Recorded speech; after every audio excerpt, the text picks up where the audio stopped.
एक छोटे से गांव में उत्सव नाम का एक लड़का रहता था।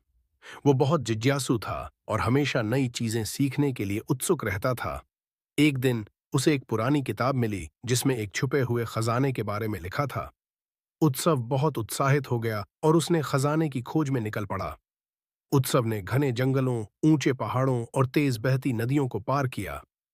रास्ते में उसे कई मुश्किलों का सामना करना पड़ा। उसने जंगली जानवरों का सामना किया, खराब मौसम से गुजरा और खतरनाक रास्तों को पार किया। लेकिन उसने कभी हार नहीं मानी।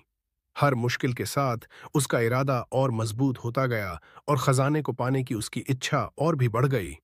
कई दिनों की यात्रा के बाद उत्सव आखिरकार एक अंधेरी गुफा में पहुंचा, जिसे किताब में खजाने की जगह बताया गया था।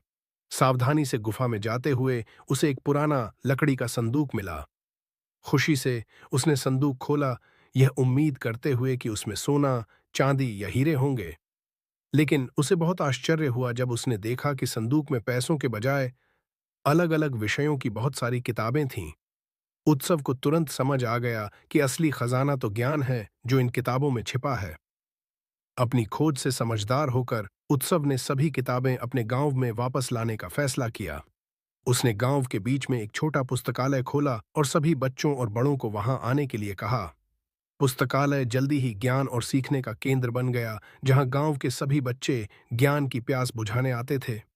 उत्सव एक नायक बन गया जिसने अपने गांव के लोगों को ज्ञान की शक्ति और शिक्षा के महत्व के बारे में सिखाया।